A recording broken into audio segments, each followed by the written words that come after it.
اور اللہ کے رسول صلی اللہ علیہ وسلم کو جب بھی یہ خبر ملی کہ کوئی قبیلہ آپ کے خلاف بغاوت پہ آمادہ ہے،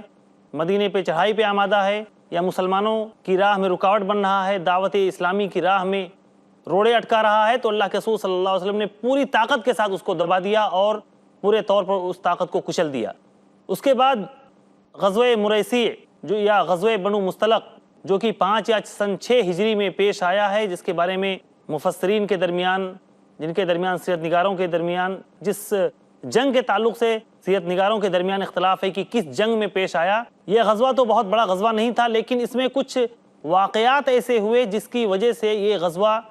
بہت زیادہ قابل ذکر بن گیا۔ دراصل اللہ کے نبی صلی اللہ علیہ وسلم جب جنگی محاذ پر پورے طور پر کامیاب ہو گئے اور آپ کے دشمن آپ سے خوف کھانے لگے، آپ کو اور آپ کے ساتھیوں کو آپ کے راستے میں جو وہ روڑے اٹکاتے تھے، جو آپ کے لیے پریشانیاں پیدا کرتے تھے، یہ ساری چیزیں جب بہت حد تک دب گئیں، ختم ہو گئیں، اور آپ کے لیے راستہ آسان ہو گیا کہ اللہ کے پیغام کو انسانیت تک آرام کے ساتھ پہنچا سکیں، تو یہ چیز منافقین کے لیے تقریباً ناقابل برداشت تھی۔ وہ لوگ ابھی تک اپنی ریشہ دوانیوں میں پورے طور پر مشغول تھے۔ وہ نہیں چاہتے تھے کہ اللہ کے رسول صلی اللہ علیہ وسلم اس روئے زمین پر ایک طاقت قائم کرنے میں کامیاب ہو جائیں۔ یہ منافقین جو ابھی تک اللہ کے رسول صلی اللہ علیہ وسلم کے خلاف ہر طرح کی سازشوں میں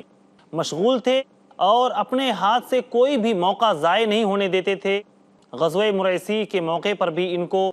اپنی بدتمیزیاں کرنے کا پورے طور پر موقع ملا، اور اس میں بھی انہوں نے خوب بھنانے کی کوشش کی۔ اللہ کے رسول صلی اللہ علیہ وسلم اس جنگ کے لیے جب روانہ ہوئے، آپ کو خبر ہوئی کہ حارث بن ابی ضرار جو آپ کے خلاف حملہ آور ہونا چاہتا ہے، اللہ کے رسول صلی اللہ علیہ وسلم مریسی کے ایک چشمے پر پہنچے اور وہاں پر آپ سے جنگ ہوئی، چھوٹی موٹی جنگ ہوئی اور آپ کو فتح نصیب ہوئی۔ اس جنگ میں اللہ کے رسول صلی اللہ علیہ وسلم کی بیوی حضرت جویریہ رضی اللہ تعالی عنہا، جو کہ ثابت رضی اللہ تعالی عنہ کی حصے میں آئی تھی، اللہ کے رسول صلی اللہ علیہ وسلم نے انہیں خرید کر اور آزاد کر دیا۔ اسی وجہ سے بہت سارے مسلمان جن کے حصے میں غزوہ بنو مستلق کے موقع پر یا غزوہ مریسی کے موقع پر جن کے حصے میں جو بھی خاندان آئے تھے، ان کو سب کو آزاد کر دیا اور کہا کہ یہ اللہ کے رسول صلی اللہ علیہ وسلم کے سسرال والے ہیں، اس لیے ہم بھی انہیں آزاد کر دیتے ہیں۔ اس جنگ میں یا اس جنگ سے پہلے ہر موقع پر منافقین نے اپنی بدتمیزیاں کی تھیں، سازشیں کی تھیں۔ غزوہ احد کے موقع پر 300 لشکر کو لے کر، 300 لوگوں کی تعداد لے کر یہ شخص عین جنگ کے موقع پر واپس آ جاتا ہے۔ اسی طرح سے غداریاں کرنا، عیاری کرنا، مسلمانوں کو تکلیفیں پہنچانا، یہ کوئی بھی موقع ایسا نہیں آتا تھا جس میں یہ لوگ کسی قسم کی شرارت نہ کرتے رہے ہوں۔ لیکن غزوہ مریسی میں اللہ کے رسول صلی اللہ علیہ وسلم کے خاندان پہ ڈائریکٹ حملہ کیا۔ یہ نہیں چاہتا تھا کہ اللہ کے رسول صلی اللہ علیہ وسلم کی یہ دعوت دوسروں تک پہنچے۔ سوچا کہ جنگی میدان میں تو ہم انہیں شکست نہیں دے سکتے، لہٰذا کوئی نفسیاتی حملہ کریں اور اخلاقی حملہ کریں، اور جب اس شخص کا گھر ہی محفوظ نہیں رہے گا تو پھر اس کی دعوت بھی کامیاب نہیں رہے گی اور دوسرے لوگ اس سے بدظن ہو جائیں گے۔ کہ اللہ کے رسول صلی اللہ علیہ وسلم جب خطبے کے لیے ممبر پر بیٹھتے تھے تو جمعہ کے روز یہ منافق عبداللہ بن ابی بن سلول خطبے سے پہلے کھڑے ہو کر لوگوں سے کہتا تھا کہ دیکھو لوگوں، یہ اللہ کے رسول صلی اللہ علیہ وسلم ہیں، انہیں اللہ رب العالمین نے لوگوں کی ہدایت کے لیے بھیجا ہے، ان کے ذریعے سے ہمیں اسلام جیسی نعمت ملی ہے، لہٰذا ان کی بات غور سے سنو، اس پر عمل کرو۔ ایک قسم کی چاپلوسی تھی،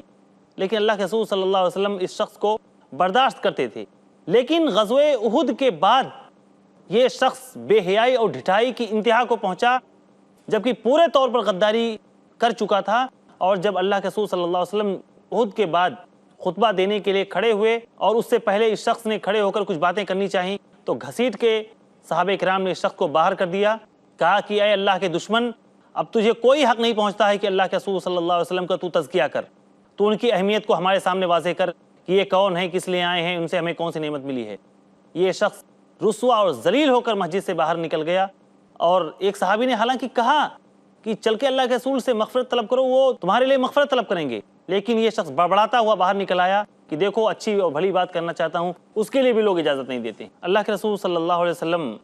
اس غزوے میں، غزوہ بنی مستلق یا غزوہ مریسی میں، اپنی زوجہ محترمہ حضرت عائشہ صدیقہ رضی اللہ تعالی عنہا کو اپنے ساتھ لے کر گئے تھے، اور آپ کا طریقہ تھا کہ جب بھی آپ اس طرح کے کسی سفر پہ روانہ ہوتے تھے تو اپنی کسی بیوی کو بھی اپنے ساتھ رکھتے تھے، قرآن اندازی کر کے انہیں بھی اپنے ساتھ لے جاتے تھے۔ اس سے ہمیں بھی یہ نصیحت ملتی ہے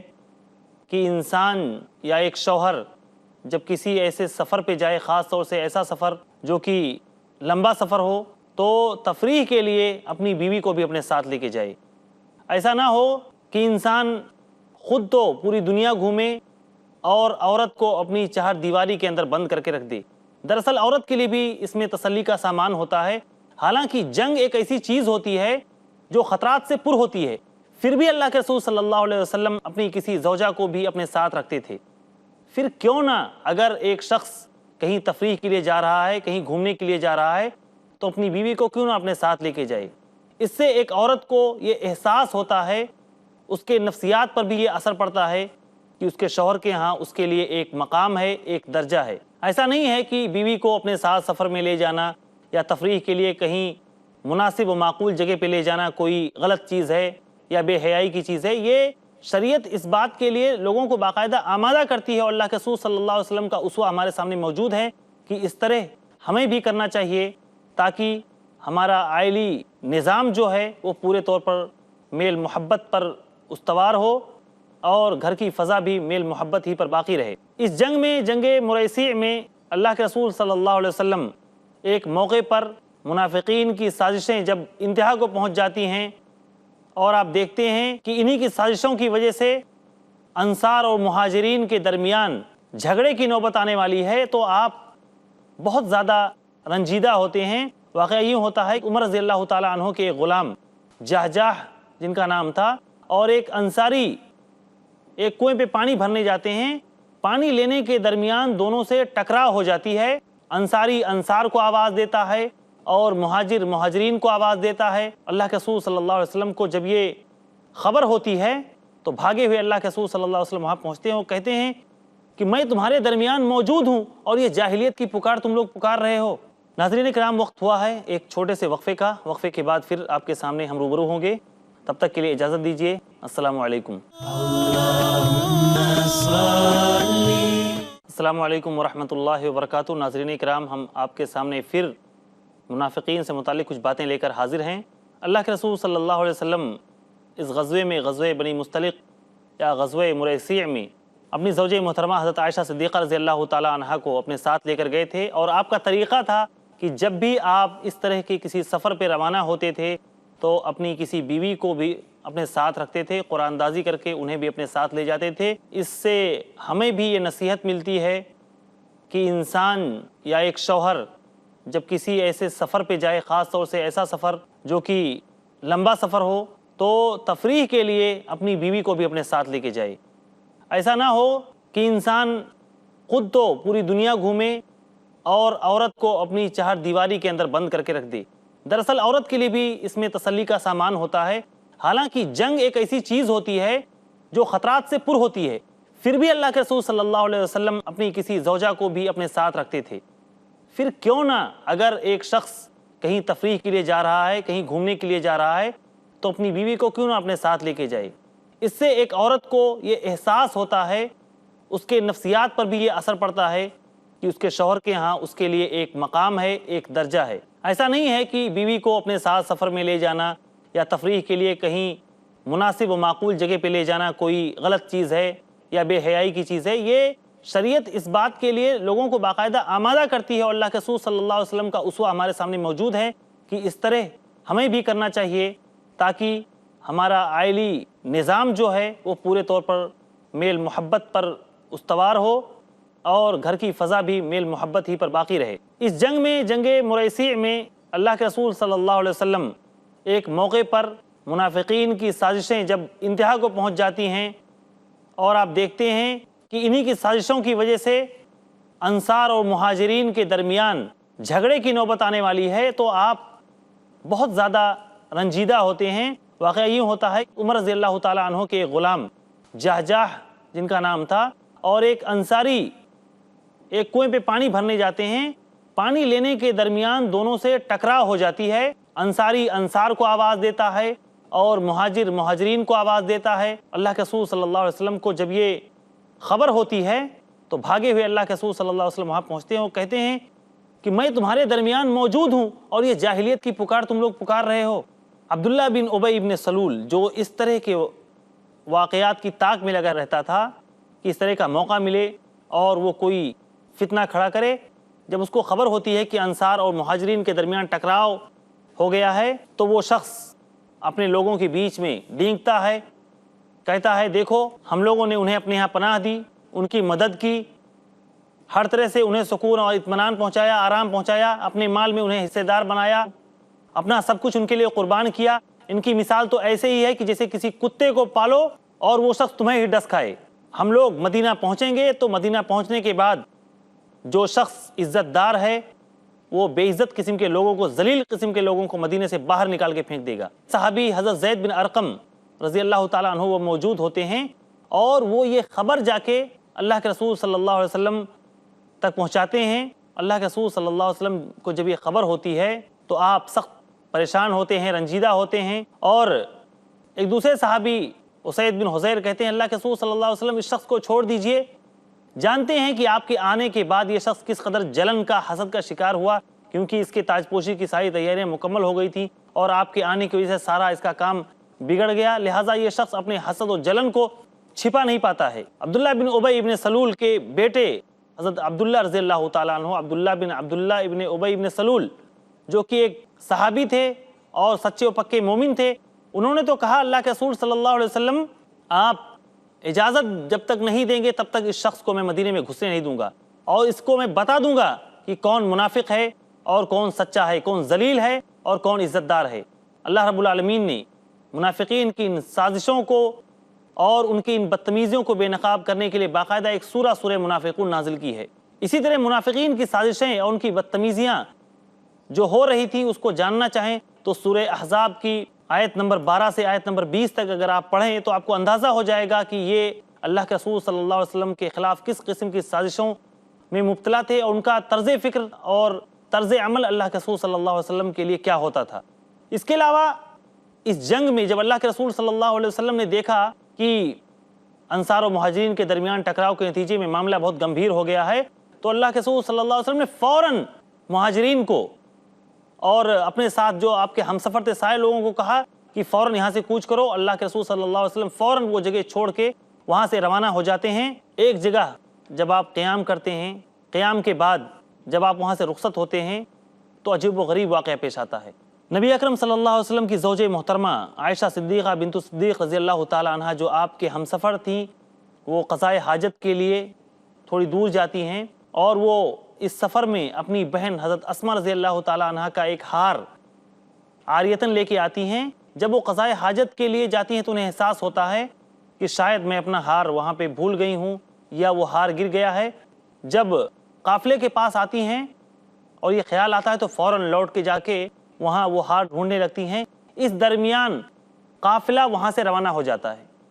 وہ لوگ جو اللہ کے رسول صلی اللہ علیہ وسلم کے ہودج کو اونٹ پر رکھتے تھے، چونکہ وہ زیادہ لوگ ہوتے تھے اور حضرت عائشہ صدیقہ رضی اللہ تعالیٰ عنہ جیسا کہ خود کہتی ہیں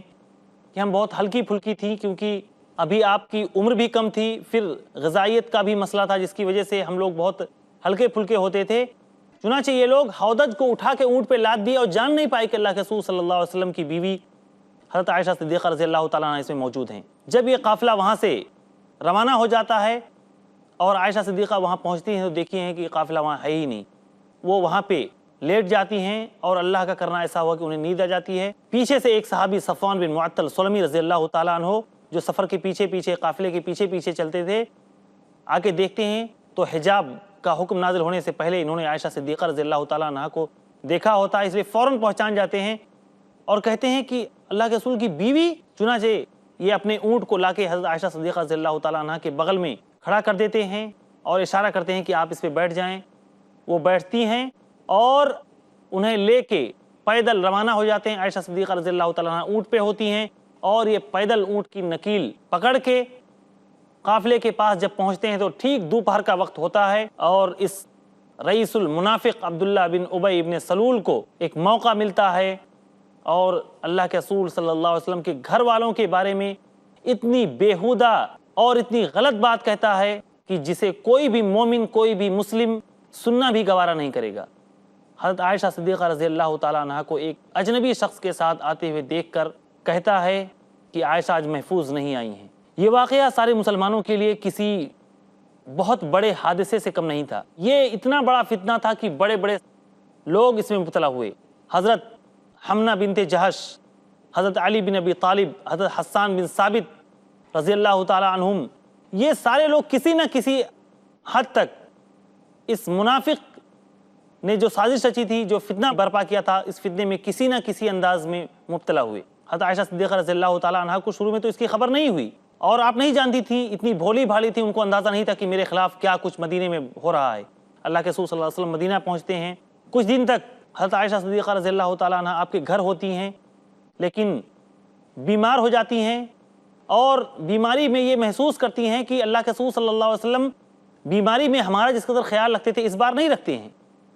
چنانچہ یہ اللہ کے رسول سے اجازت لے کر اپنے باپ کے یہاں حضرت ابو بکر صدیق رضی اللہ تعالیٰ عنہ کے گھر چلی جاتی ہیں۔ اللہ کے رسول صلی اللہ علیہ وسلم بعض لوگوں سے باقاعدہ استفسار کرتے ہیں کہ حضرت عائشہ کے بارے میں تمہاری کیا رائے ہے؟ حضرت علی رضی اللہ تعالیٰ عنہ اشارے میں کہتے ہیں کہ اللہ کے رسول صلی اللہ علیہ وسلم، عورتیں اور بھی ہیں، اگر آپ کسی اور سے شادی کرنا چاہتے ہیں تو کر لیں۔ اسی طرح حسان بن ثابت رضی اللہ تعالیٰ عنہ، حمنہ بنت جہش، اسی طرح مصطح بن اساثہ رضی اللہ تعالیٰ عنہ، یہ سارے لوگ باقاعدہ اس الزام میں شریک ہوتے ہیں، اور بعد میں ان کو کوڑے بھی لگائے جاتے ہیں۔ حضرت عائشہ صدیقہ رضی اللہ تعالیٰ عنہ کو اچانک ایک دن خبر ہوتی ہے کہ میرے خلاف اس طرح کی سازشیں رچی گئی ہیں اور اتنا بڑا الزام میرے اوپر لگایا گیا ہے جس سے آسمان پھٹ پڑے، تو یہ رونے لگتی ہیں۔ صحیح بخاری کی روایت ہے، حضرت عائشہ صدیقہ رضی اللہ تعالیٰ عنہ خود بیان کرتی ہیں کہ یہ واقعہ جب میں نے سنا تو 2 رات اور 1 دن مسلسل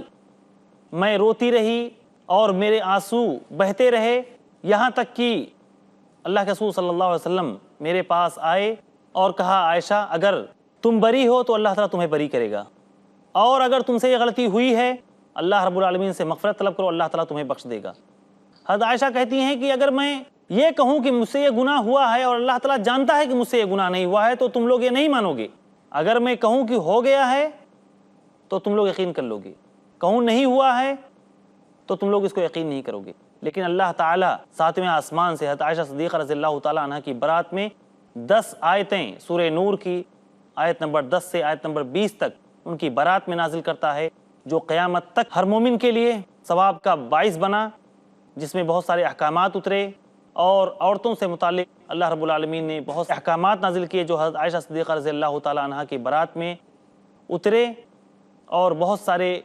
ایسے احکامات ہمیں اس سورہ کے اندر ملتے ہیں جو حضرت عائشہ صدیقہ رضی اللہ تعالیٰ عنہ کے طفیل میں ہم سارے لوگوں کو نصیب ہوئے۔ اللہ رب العالمین سے دعا ہے کہ اللہ تعالیٰ ہمیں ہر قسم کے الزامات سے بچائے، اللہ رب العالمین ہمیں صحابہ اکرام سے محبت ہمارے دلوں میں پیدا کرے، آمین۔ وما علینا الا البلاغ، والسلام علیکم ورحمۃ اللہ وبرکاتہ۔